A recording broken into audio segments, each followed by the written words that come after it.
welcome back to another episode of Too Much Podtar. After kind of a month hiatus here, haven't been doing episodes. We were doing those daily episodes of this day in baseball history for a while, but kind of got stuck doing other stuff. The NFL draft came along, and then was focused on that, and then I was finishing up my semester as well, so I kind of got a little busy there. So yeah, I'm back here with Johnnie Black on the show. So kind of my co-host, basically. We've been doing a lot of episodes together. So yeah, what's going on? Not much. So it was said before the show, my state's, I live in Pennsylvania, and we're in the yellow phase now. So we're kind of lessening the restrictions now. We can go out more, and I actually returned to work on Tuesday. So be excited to actually get out and do something other than sit at home. Yeah, I hear you. I've been actually, I work at a supermarket. I'm a receiver at a supermarket in Boston. So yeah, I've been kind of the essential employee. So I've been going to work. None of this has changed for me.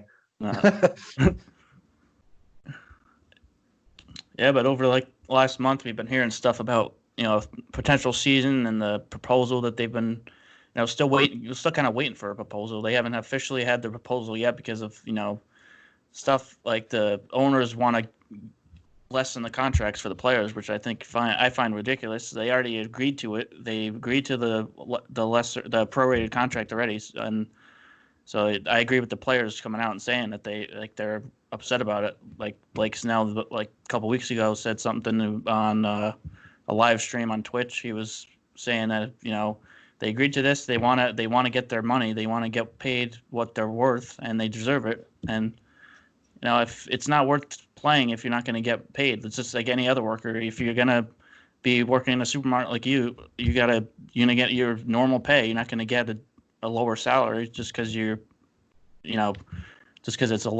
a fewer games in a season doesn't mean anything. So still should get the amount that they agreed to beforehand. Right. And the thing is too, I mean, if someone goes out, even if you're playing a 162 game season. Yeah. If someone like Blake Snell goes out and blows his arm out and misses a year from Tommy John surgery, he still gets paid. Yeah. These are guaranteed contracts. So the fact that the players are willing to take a pay cut, a prorated pay cut, as far as saying, all right, we're going to take half our pay because we're only playing 81 games. For the owners to come back and be like, well, you should take even less because I think it honestly is bullshit. Yeah. Because if they all would have come back and people get hurt, they still get paid. Yeah. They're all guaranteed contracts. So the players are already giving something back to the game and to the owners by saying we'll take half the season's pay. For the owners to push it and be like, we want more, we want 33% of that or whatever it is, it's ridiculous. That's totally ridiculous. Yeah, and not only that, it's suspensions like the Astros, like AJ Hinch, and the other guys, core. Those suspensions they're going to count for this year, even if there's no season, which is even more ridiculous. Like how can you not play not play a season at all, and then they get let off easy. And, well, even like the Astros get let off easy, so, like the players themselves, because they didn't get any suspensions or anything because they had immunity for the whole thing. So, I mean, they're not going to be booed at all this year because it's probably not going to be any fans the whole season. So they're not going to have anything thrown at them at all. Yeah. So it's like it's yeah, this whole thing sucks for everything that was supposed to happen this year. Yeah. And I saw something. Someone was saying on Twitter. I mean, would this, if would you view a championship this year if they played an 81 game season? Would you view it as a real championship? I mean, I say yes. Yeah. Because it is what it is. I mean, we've gone through strikes before. In 1981, and I brought this up. In 1981, what they did in 1981 with the strike, what happened in the middle of the season. what they did was they split the season in 2 halves. Hmm. So the winner of the first half basically played the winner of the second half as far as your division went. Yeah. Now, what wound up happening was the Cincinnati Reds had the best record in the National League in 1981. They didn't make the playoffs. Wow. Because they finished second in the first half and second in the second half. That's crazy. So, I mean, but that still counts. Yeah. The Dodgers were still the World Series winners that year. Right. So, does anyone say anything about that? No. And they only played 109 games that year. Yeah. So, if you're not going to take away, if you're not going to put asterisks on certain records, if you're not going to put it on that season, on 1995, where they lost, I mean, granted, they only lost about 12 games, but still, if you're not going to put it on certain seasons, it's 2017 Astros. Yeah. For the cheating and everything. If you're not going to do it on that, then no. Then I think an 81 game season, if you have a legit 81 game season, a legit playoff series like NLCS, NLDS, and all that stuff, then yes, it's a legit champion. Yeah. Honestly, I think it's harder because, like, shorter season, you have, the usual season, you have all these ups and downs during the season. Like, you're going to have a losing streak, you're going to have winning streaks, but, like, 81 games is it's even more pressure to almost win all the games you play. Like, so it's like, and then also the circumstances, like this whole circumstance with the virus, it's kind of even more, it's just the circumstances you put in, and they have to play, they're going to have to play with no fans. They're going to have to play whatever, doing social distancing and all this other stuff. So it's like, I think it's even harder to do this year than any other year. Yeah, and they're all playing under the same umbrella. Yeah. They're all playing under the same thing. So it's a level playing field. Yeah. Whether it helps certain teams or hurts certain teams as far as starting the season later because of injuries, people that were going to come back, may have missed the first month of the season, now won't. I get it, but it is what it is. I mean, it's still the game. It's what we have. Yeah. So there's no changing it. There's no retroactive, changing anything in baseball history. No. Like that. So. Yeah. I'm just wondering what they're gonna do. Like, is it gonna be like the KBO? Like the KBO, they've been doing, like, they have like cardboard cutouts of fans and like fake. Are they gonna do the same thing for MLB or not? I don't know. It's kind of weird the way they do that. I kind of wish they would just not have anything like that. It's kind of have an empty stadium because. Yeah, it is a little weird. That's pretty strange, but hey, well, maybe the players will bring their own cardboard cutouts of like their wives and their kids and stuff. I mean, that'd be kind of cool, right? Their own. I mean, I think maybe someone like Mike Trout like brings his own cheering section, so he buys like 300 cutouts. Oh my god! And puts them in there with like a sign up, something like that, in like the left field stands, or I don't know. I think it'd be kind of, it might lend to some creativity too. Yeah. Hey, I saw something. I saw something that they might maybe even like give the fans a chance to, like, you can take a picture of yourself and send it in, and you can be on, like, they'll have like a cardboard cutout of you in the stands. That's pretty cool. That'd be pretty cool. I like that. Yeah, I like that.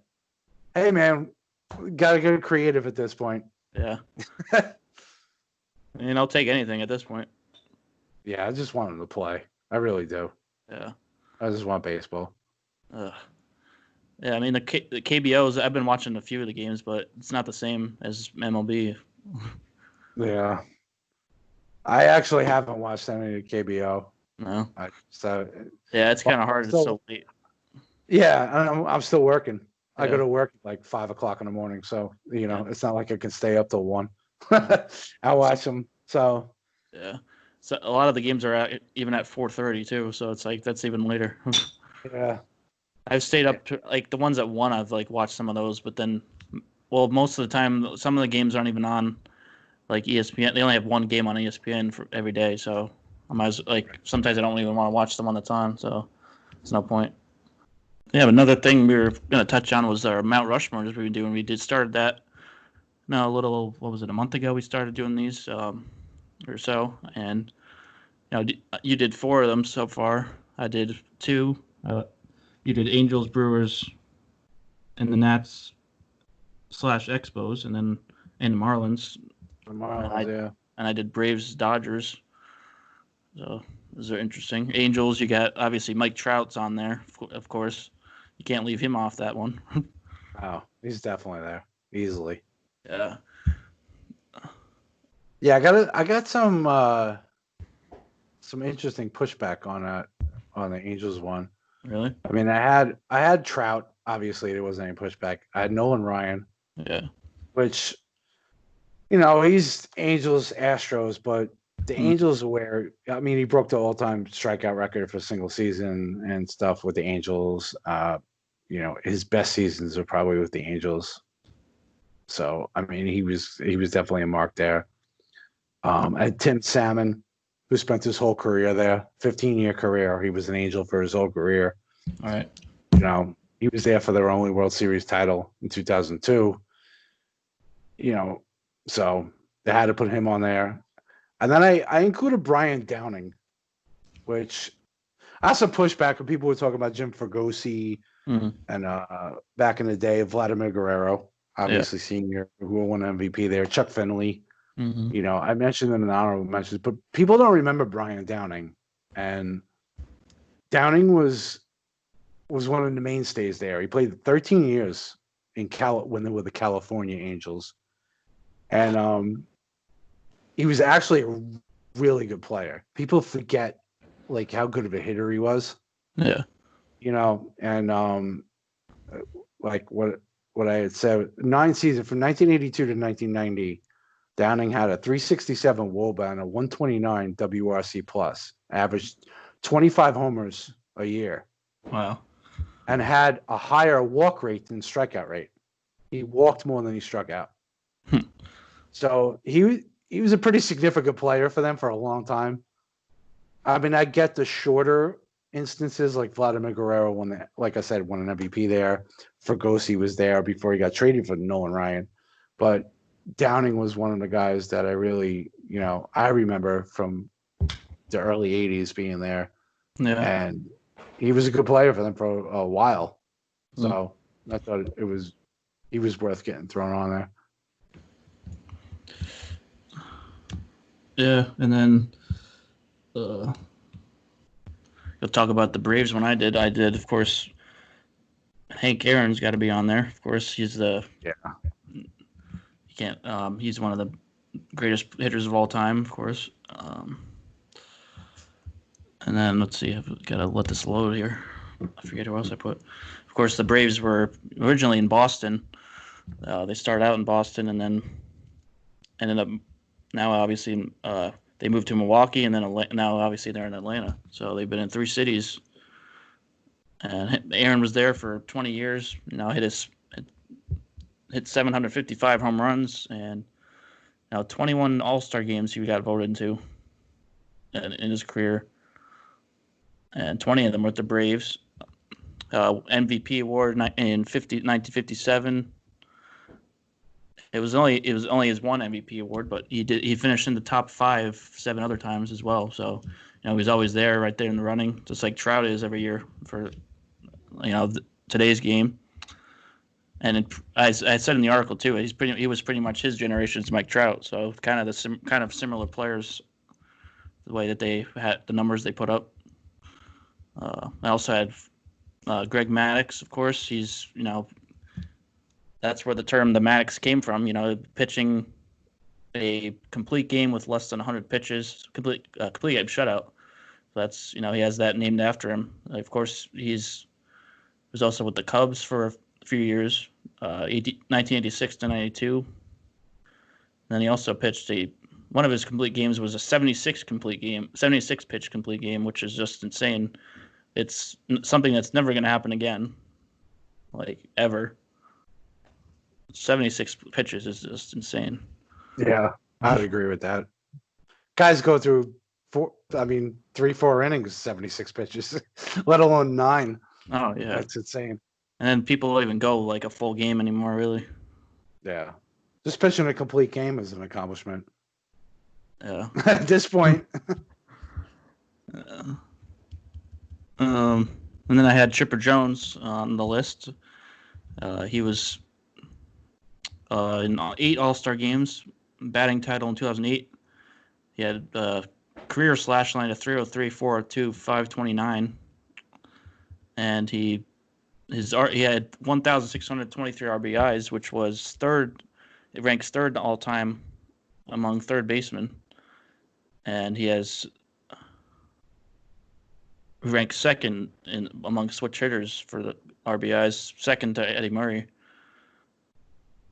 And also, 300 only switch hitter to ever have a 300 batting average and over 400 home runs. So pretty. He was one of the greatest hitters as well. One of the best switch hitters of all time. And then I had for the last one, I had kind of a toss up between John Smoltz and Tom Glavine, but I decided with John Smoltz just because of his postseason performances. He was a better postseason performer than Glavine. Let's see here. He had a 15-4 record, 2.67 ERA, 199 strikeouts and 4 saves in 41 games in the postseason, and then had 3,084 strikeouts and 154 saves in his career. Cy Young in 96. That year he had 24 wins and 276 strikeouts. MVP in the 92 NLCS. And then he was elected to Cooperstown in 2015 in his first year. So yeah, and then Braves have had a lot of history, so it was kind of a tough one to decide between, like with the fourth one, but Smoltz you got to go with for that one. Yeah, Eddie Matthews is a tough one to leave off. Yeah, one of the best third basemen ever. But I mean, I could see, I can't really argue it. It's kind of hard with these Mount Rushmore things. You're picking 4 of the best. So it's tough. It's tough either way. But Smoltz was definitely worthy. I mean, just the fact that he went to being a closer for a few years and then back to being a starter, and that's another thing too. It's not easy to do. No, not at all. I mean, most of the time you go to be a closer and then you just there. You're just there for the rest of your career. Yeah, usually that's it. Yeah. They move you to the closer role and it's all over. Then you just become a closer, kind of like Dennis Eckersley. Oh yeah. Yeah, I had the Brewers one. The Brewers one actually wasn't too hard. Even though they don't have as long of a history either. They started out as the Seattle Pilots in 1969, and then Bud Selig bought the moves back to Milwaukee in 1970. Obviously, Robin Yount and Paul Molitor. I mean, those are kind of the 2 obvious ones. They're both Hall of Famers. Both had 3,000 hits. Played most of their careers in Milwaukee. The other 2 guys I did was Ryan Braun. I mean, he's been there his whole career. Won Rookie of the Year in 2007. Granted, you can say what you want about the failed drug test and his connection to biogenesis and blah, blah, blah. I don't know the steroids, but the guy's the all-time leader in home runs, second in RBIs, third in runs, stolen bases. Like he's, and he's still there. So he's been a lifelong Brewer. And then the 4th guy I had was one of the first guys we did that actually wasn't a player. Well, he was a player, but not a very good one. It was Bob Uecker. I mean, everyone knows who Bob Uecker is. He was in Major League, the movie, like the announcer. Yeah. Did the Miller Lite commercials back in the day, well, before your time. But Miller Lite commercials, he was on Mr. Belvedere TV show, And he actually has 14 career home runs, and one of them was off Sandy Koufax. Oh wow. So he gets to brag about that. Yeah. But for the most part, I mean, Euchre, he has been on the radio for the Brewers since 1971. So he's been with the Brewers almost as long as they've actually been a franchise. So, I mean, he won a Ford Frick. He went into the Baseball Hall of Fame in 2003 for broadcasting. The guy's, he's in the Ring of Honor. He's got a monument outside of Miller Park. So you can't go wrong with Uke. Definitely. So, I mean, he's been a part of the Brewers for their whole existence. So yeah, go with him. Definitely can't argue that. Yeah. Just a bit outside. Yep. You got to look at those old Miller Lite commercials, man. Those are hysterical. Just look them up on YouTube. Yeah.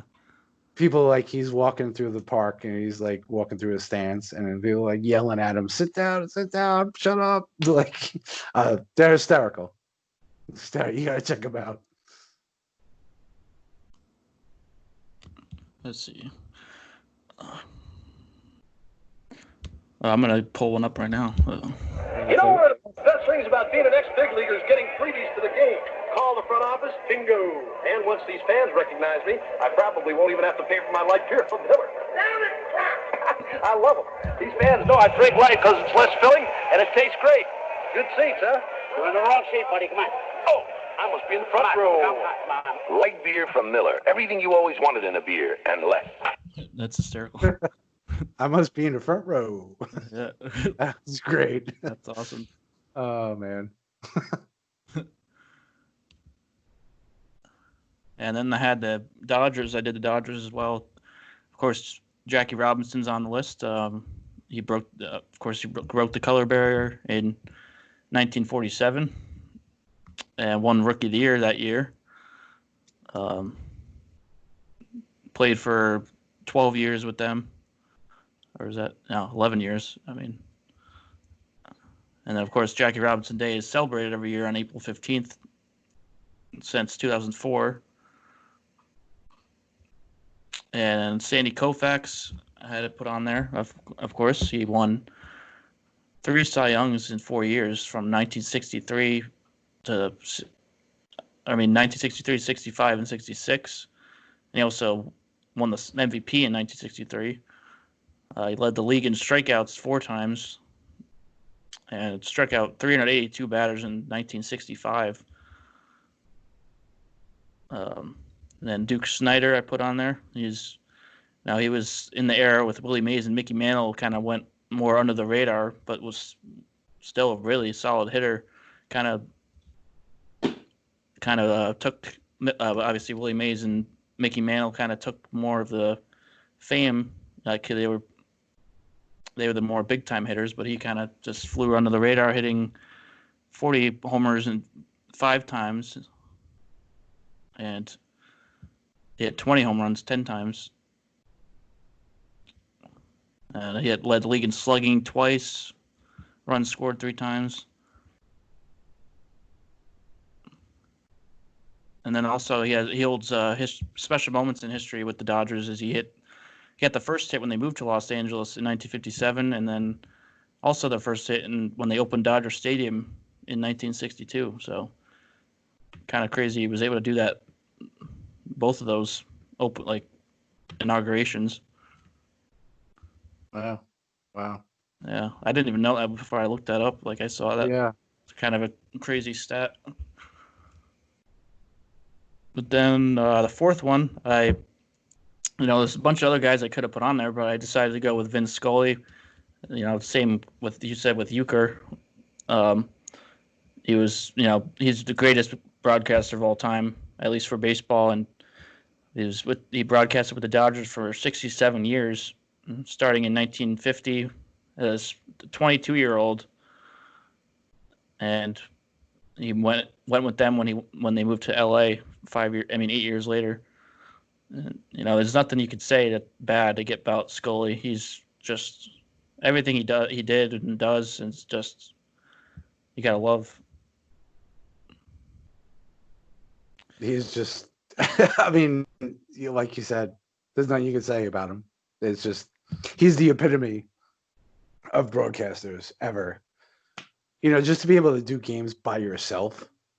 I mean, just think about keeping people interested in a 3.5 hour baseball game. And he didn't work with people for a lot of his career. It was just him. Nowadays, you have the sideline reporter, you have the color commentator, you have the play-by-play guy. I mean, he did everything himself. Yeah. It's just unbelievable.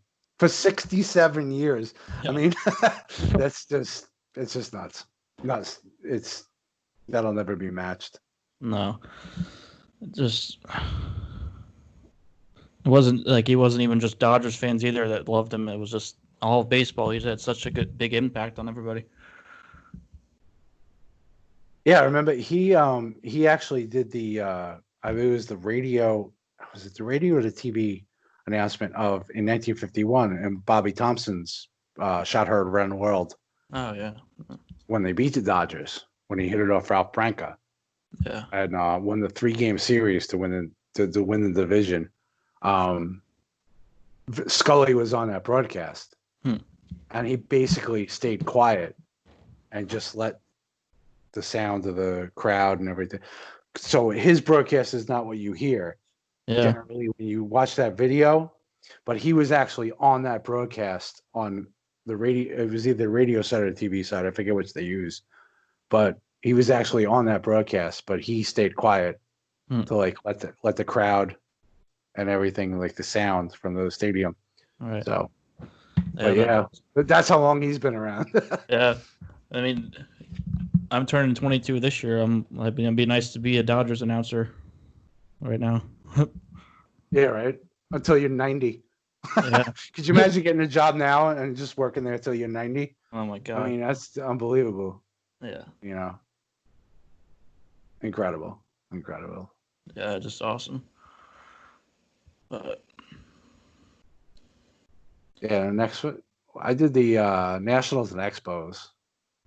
Nationals/Expos. Mount Rushmore. I was actually kind of tough. Oh yeah, that's a tough one. I had a couple guys there, but I had to go with the big three back when they were the Expos. Tim Raines, Rock. He was just an unbelievable player, and I actually put a chart in here. That was basically the National League version of Ricky Henderson. Yeah. And his stats are fairly comparable to Ricky for the beginning of the 80s, from 81 to 87. Comparable slash line, comparable walks to Ks, not as much power.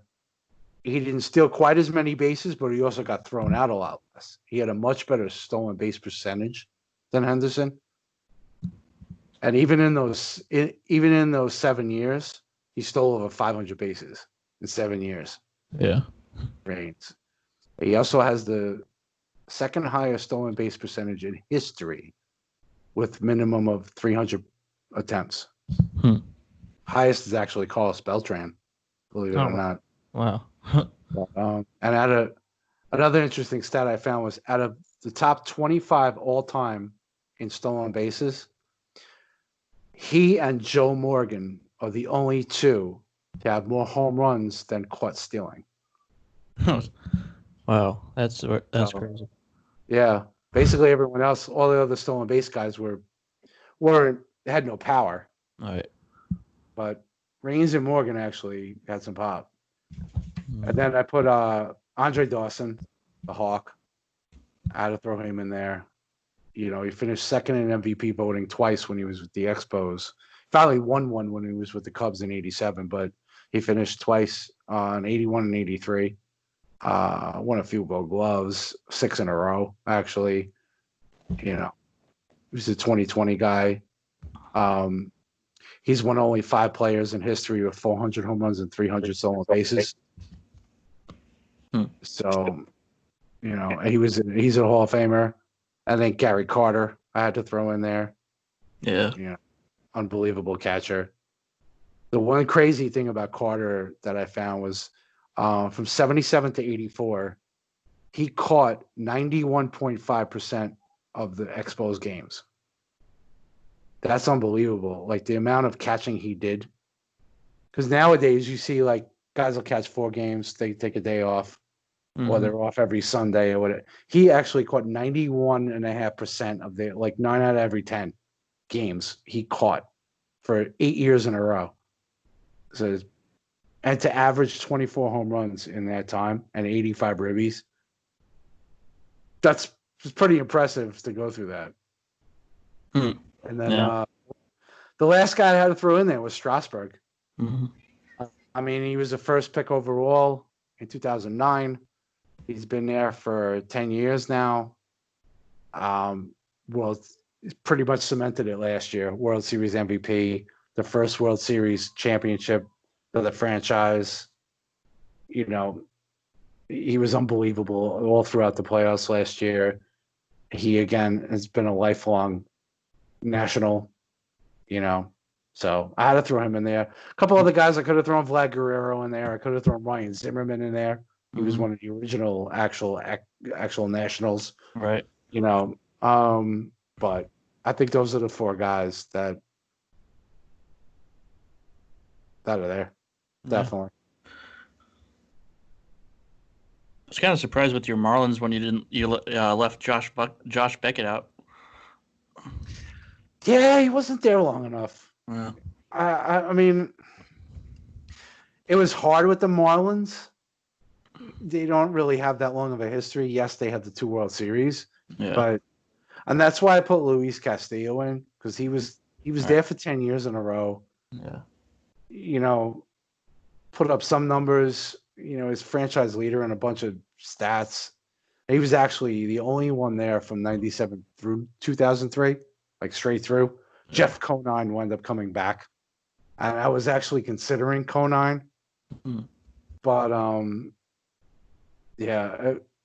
other than that, Hanley Ramirez basically became Hanley Ramirez when he was there. Right. He moved on since, and kind of went downhill actually after that.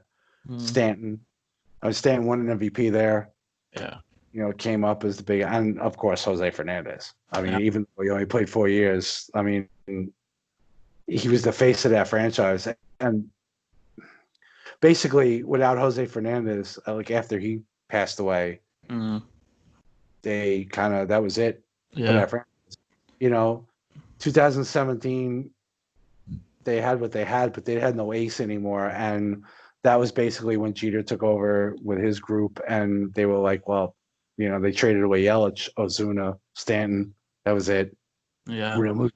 They all, that was it.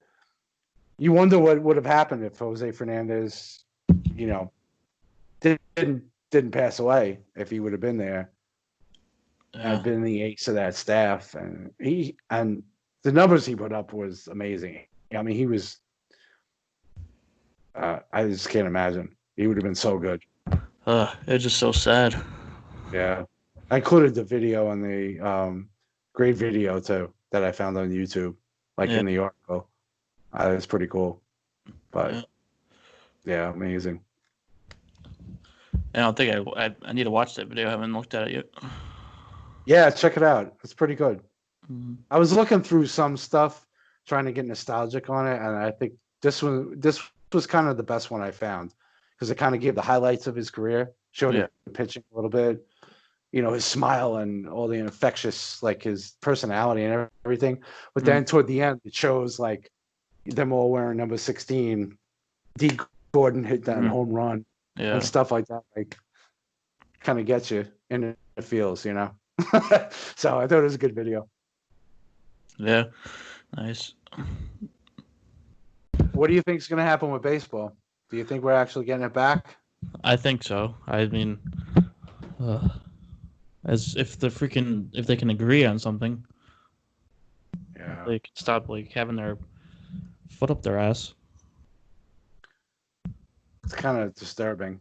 It worries me that Yeah, because like the other leagues are already like pretty much agreed to, like NBA and NHL already agreed to like other, like the NHL yesterday came out with their proposal for the playoffs. They're gonna do like a 24 game playoffs, and then like play like the first few games would be like play-in games basically, and then it would go down to like the normal 16.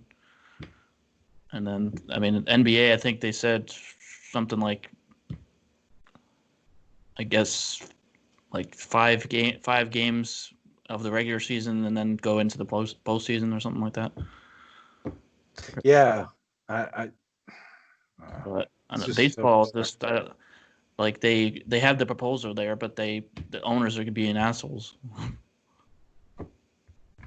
yeah, it's like what really like why can't they just come to something? And this is disturbing on a couple different levels. It's disturbing that right now other sports are already talking about getting back. Where this should be baseball's time. Yeah. We should be watching baseball every day, and we can't. And it's because the billionaires are against the millionaires, and they're arguing about this. And not only that, too, in a long-term aspect, this is disturbing that the CBA ends next December. Yeah. 2021. So even if we get some sort of a season back or don't this year, one way or the other, what's 2021 going to look like? What's it going to look like? I mean, if they we can't, don't know. No one knows how all this is going to work out, even over the next year. Mm-hmm. And no one knows what's going to happen going into 2021. No. I mean, if there's nothing that can be worked out now, what's to say that either the owners or the players don't have a hard stand on going into next year and saying, look, if we don't get what we want now, we're not playing. All right. You know what I mean? Like this isn't over. And this is going to be an ongoing thing for Major League Baseball, and they better get it fixed. Yeah, they really better get this fixed. Yeah. There's way too much other stuff out there. Yeah. You can get away with this stuff when you're the MLB. You can get away with more of this stuff in 1972, in 1981, even 1994. You can get away with this shit a little more because you had people who would save it. And basketball wasn't as big.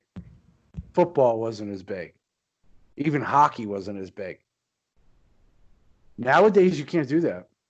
No. Yeah, you're competing against other sports. Now, this is the problem I always have with baseball is they shoot themselves in the foot with this shit. Is because they have the summer to themselves. Basically, the hockey playoffs and the NBA playoffs end in June. Yeah. Every year. Mm-hmm. You have the end of June, July, and August all to yourself. All to yourself, basically, with the exception of NASCAR. Yeah. Which is big, mm-hmm. but it's also once a week, twice a week. And baseball still hasn't managed to promote themselves enough or make the game appealing enough to be able to take control of a market. Because once September rolls around, it's football. Mm-hmm. I just don't understand it. They need better people working there. They need younger people. I don't know what it is, but this right now, this year and next year, they better get this fixed because if they go into 2021, 22 with a strike or a lockout and then not playing baseball after all this that's happened this year because of COVID, they're going to be in big trouble because there's no Cal Ripken, the Iron Man streak around to save it. There's no McGuire and Sosa around to save it. There's none of this happening. Yeah, so they're going to be in a lot of trouble. You're gonna have to eject everybody with steroids. Hmm? You just have to eject everybody with steroids, and then have everybody hit home runs. That's what'll save it. That's it. Chase for 73. Yeah. Either that or you eject all the pitchers. Raise the mound back. Raise the mound back up. 400 strikeouts. Oh hey, Well, maybe that's the way to go. Yeah. Raise the mound back to where it was back in 1968. Yeah. Could you imagine an extra 6 inches on the mound? The guys throwing as hard as they do now. Could you imagine an extra 6 inches on the mound? Well, guys like Scherzer or Aroldis Chapman, like guys like that are throwing gas anyway, and everybody else in the major leagues at this point. Right. That'd be insane. Garrett Cole with a 16-inch mound instead of a 10-inch mound. Oh dear. Oh. How do you even hit that? Because on a downward plane like that, with an extra 6 inches on a downward plane like that, I mean, you'd probably be adding 2 miles an hour, 3 miles an hour in a fastball. All right. So you got Garrett Cole throwing 100 all game long. Yeah. Oh, jeez. Yeah, that'd be insane. I can't imagine that. I mean, especially the way that hitters are now, like they strike out so much in the first place. So if you go back to that mound, it's gonna be even more. Like, yeah. Well, yeah, with the mentality too. I mean, because mentality is now it's home run, walk, or strikeout. Right. Hitters would have to go back to the mentality like they used to have back when it was like that. You don't strike. You just put the bat on the ball. So I don't know. I don't know what that would look like. But maybe we go back to like 1965, There's a what if. Yeah, what if we went back to that? All right. Higher mound, bigger ballparks. Mm-hmm. Oh, nothing really else going on except nothing. That's it. Nothing going on. Nothing going on except nothing. Yeah. That's pretty much about it.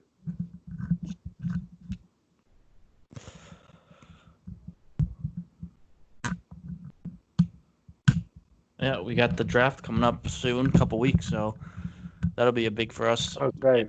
Yeah. Getting our profiles out, draft profiles. So, like we did with the NFL ones. I mean, obviously, MLB draft isn't as big as NFL draft, but it's still something. Well, it might be bigger this year. That's all. Oh yeah, especially the only thing that's going on too. So. Yeah. Yeah, 5 rounds would be kind of nice, actually. Yeah, I kind of hate it. 40 rounds is too much in the first place, I think. I remember when it was. I mean, I remember when it was 70-something rounds. It was insane. Damn. I was actually just looking someone up. Who was it?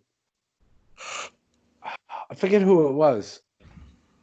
It was drafted in, I want to say it was the 78th round. I forget who it was now that I was just looking up the other day. But that's insane. I mean, you look at like someone like Mike Piazza, who drafted in like 67th round, I think, or something like that. That's just nuts. Like, how do you, to 2,000 players? Yeah, seriously. I don't even know how you even do that. I don't know. I don't know.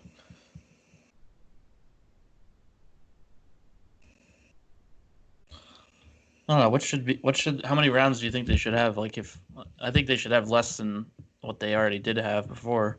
I mean, obviously not 5. I think it should be more than that for other years, but I don't know. Like, I guess somewhere around 20 would be all right.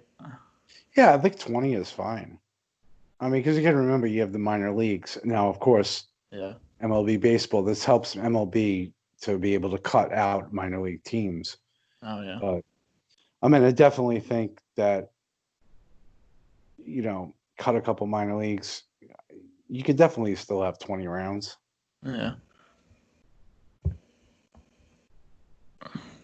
I think it's that would be fine.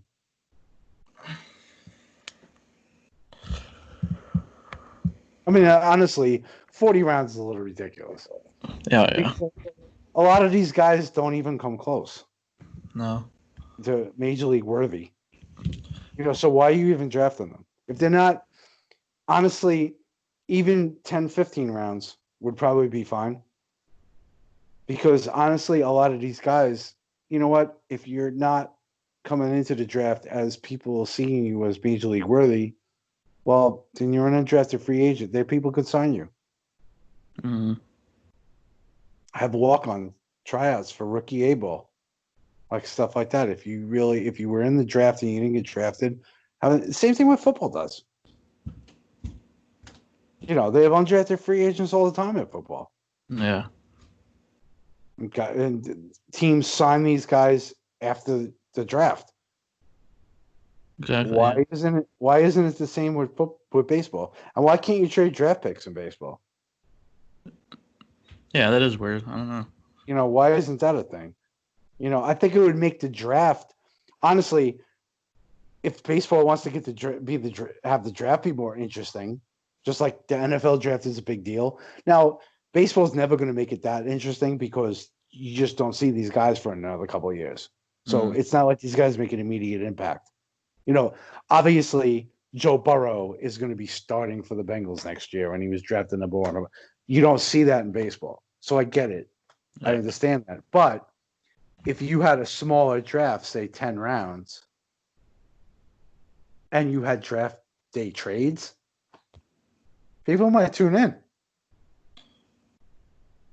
You know what I mean? It would make it more interesting for the fans. Mm-hmm. Make it more strategic for baseball, these teams tank to get top draft picks anyway. Right. So how about trading your 4th and 5th rounders to move up in the 3rd round or whatever? Like, why isn't that a thing? Oh. You know what I mean? Like, I guess because it doesn't matter as much in baseball because there are so many players, but I don't know. I think it would make the draft more interesting. I think it would make strategy more interesting, especially if you're making the draft 10, 15 rounds rather than 40. Right. At this point, you have 40 rounds in the draft. No one cares. But if you did make it shorter, I think it would definitely help the game. Yeah. I was just looking. Mike Piazza was drafted in the 62nd round. 1,390th overall. It's insane. Wow.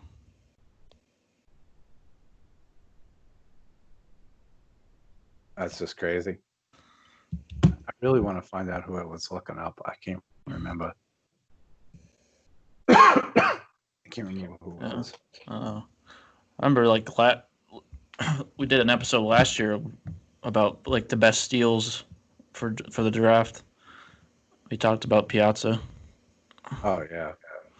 Well, he's got to be the greatest steal of all time. Yeah. Yeah. Hall of Famer drafted in the 62nd round. It's insane.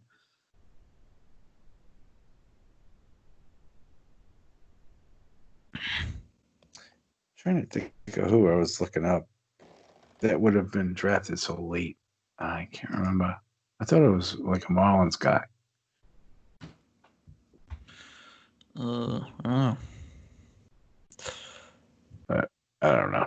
I feel like I would know, but I don't remember.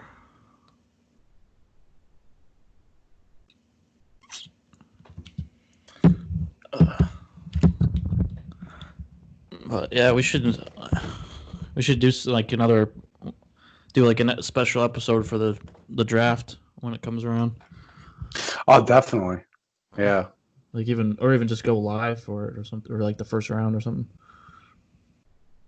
Yeah, definitely. It's June 10th. Yeah. I forget what time. 7, 8 o'clock.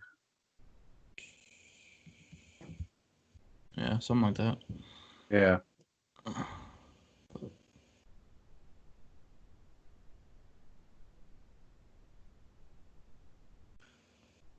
It's on like MLB Network, right? Yeah, it should be. Yeah. Yeah.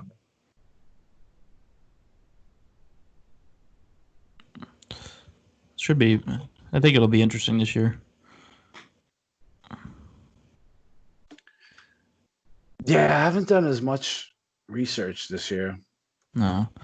I usually do, but definitely get into it once we start doing the draft profiles. It'd be fun to watch some video. Yeah.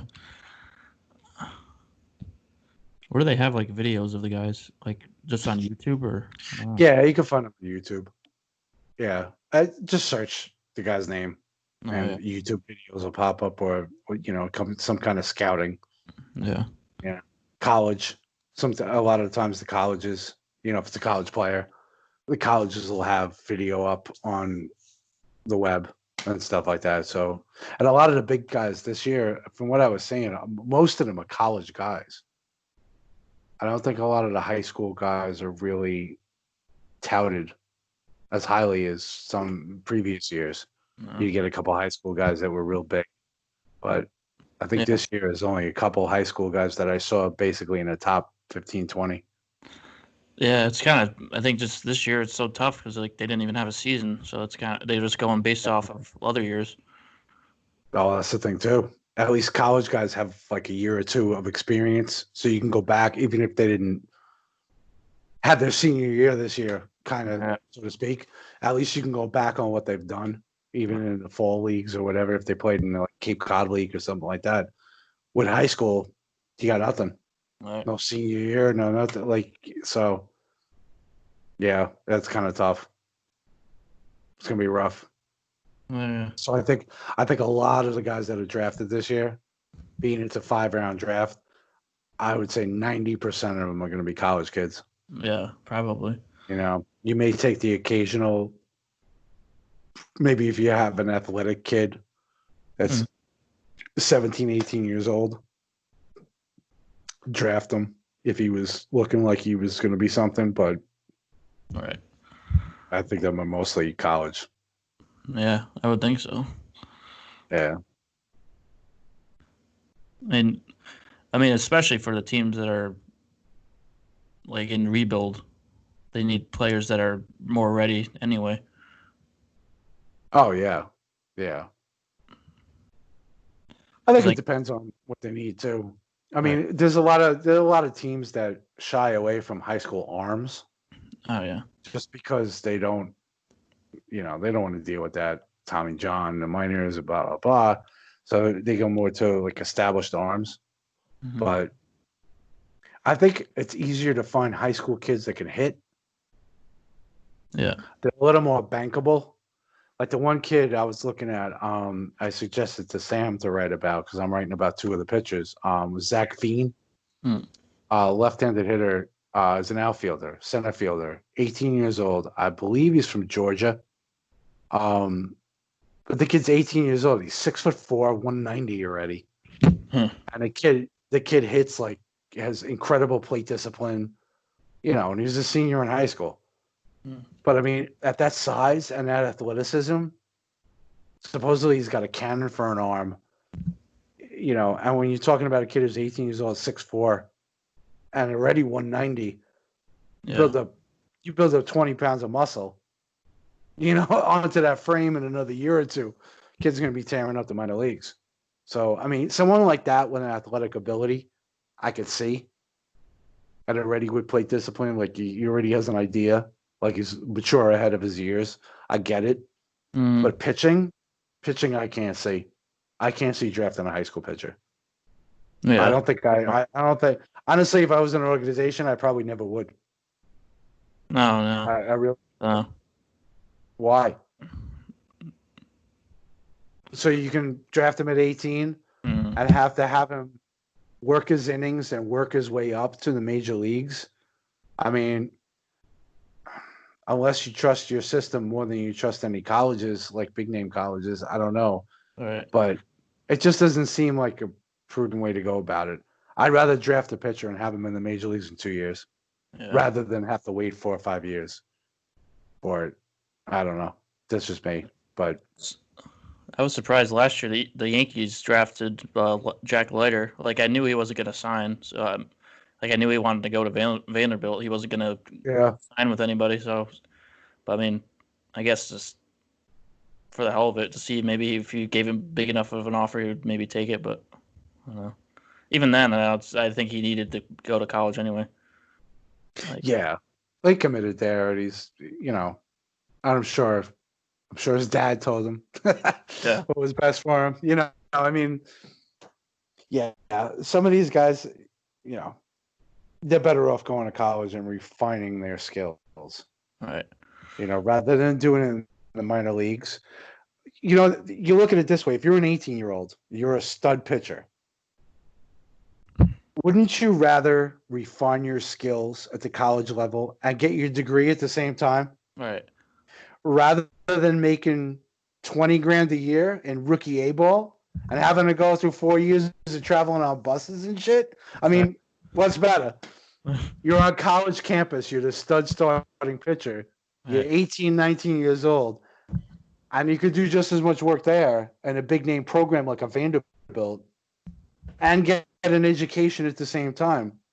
Why wouldn't you choose that rather than getting a signing bonus and then traveling on buses going up and down the Northeast? Right. You know what I mean? Like, if for me, I'd choose college without a doubt. Hands down. So, I mean, look at Garrett Cole. Yankees drafted Garrett Cole. Right. He decided to go to UCLA. And then he was the number 1 overall pick by the Steelers, I was going to say. By the Pirates. Yeah, Pittsburgh. Yeah, whatever. We've had no sports for so long. We keep forgetting we're forgetting. Yeah, I know. It's like too many sports on my head. They're all jumbled together at this point. What even is sports? I can't wait till it all comes back, man. Yeah.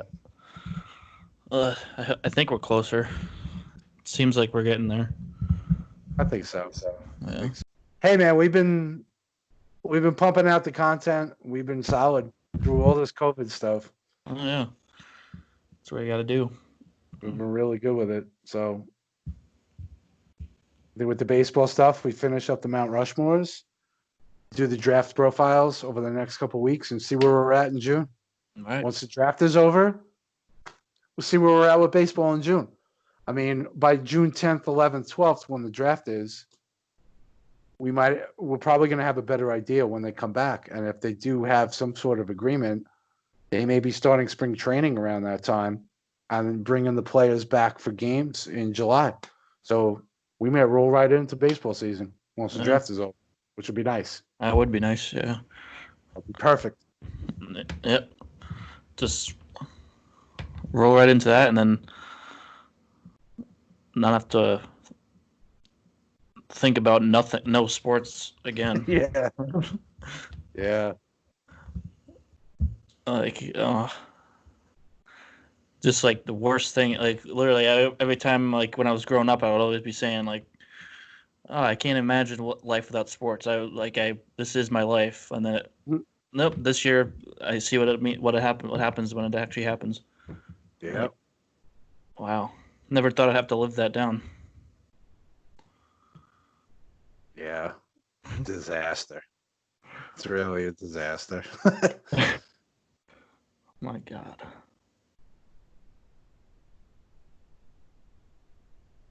Well, hopefully, when we get sports back, the year will turn around. It's been a shitty year so far, but hopefully it turns around when we get them back. Yeah, I hope so. This year was just cancel this year. I just cancel it. This is horrible. Well, almost to June, so halfway. Yeah, a big second half. Big second half of 2020. Yeah. Got to turn on you got to turn the what's it called? Turn on the acceleration. Yeah. Turn this over, man. Yeah. Well, hey, you know what? You watched the Nationals last year. They started off like crap. Oh, yeah. 19 and 31 in their first 50 games. Yeah, 19. They wound up winning the World Series.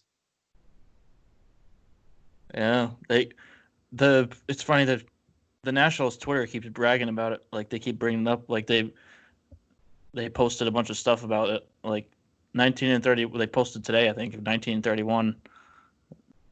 Like they posted the standings from like a year ago or something. Yeah, I believe it.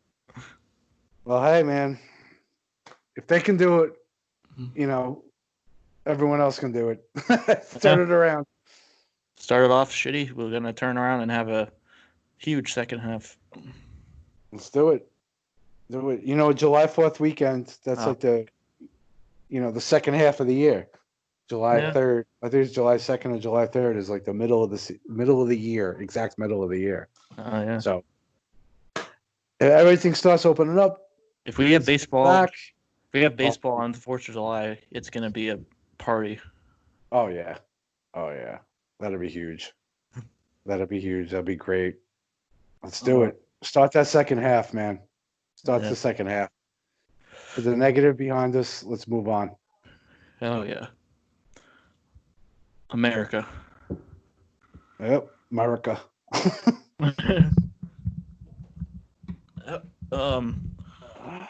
Yeah, I guess that'll do it though. Yeah. Kind of nothing else to cover, but update. We get updates here in the next couple of weeks. We'll have the draft, and then we'll see where we're at, and then leading up to the draft, hopefully we'll try to get some other episodes out. Not gonna be doing daily episodes like I did before, but maybe stick to weekly episodes, and always keep reading our articles. We have a lot of, as we talked about, the Mount Rushmores. We've been doing other stuff for other sports. We've been doing for the NFL, doing the bold takes for every team. So that's what a series we've been doing for the NFL, and then of course NASCAR. That's been the only sport that's really been on, and we do our NASCAR guys have been doing that. So get those up there, and some other stuff that we've been doing. KBO's been on. I've been doing actually the power rankings for that. So that'll be that. I have those going out every Monday. So another one Monday. So check those out. Check us out on Twitter, Instagram, YouTube. Soupy, he's been doing his series Yelling from the Bench on YouTube. So he's been doing those pretty frequently. So that's been good for our YouTube. We get some more people to watch those. So it's been definitely good idea for him to do that during this time. Get some more content out. Videos is what people eat up. They love to watch videos. So definitely got to do more of that. We did our live video. So as we said, maybe do a live video for the draft, MLB draft, and then get some content. So check all that stuff out. I'm on Twitter at Alex Kielar. Johnny's on Twitter at JBall0202. And check us out next time on another episode. Hopefully next week at some point. And just a reminder, you can never have too much pod tar.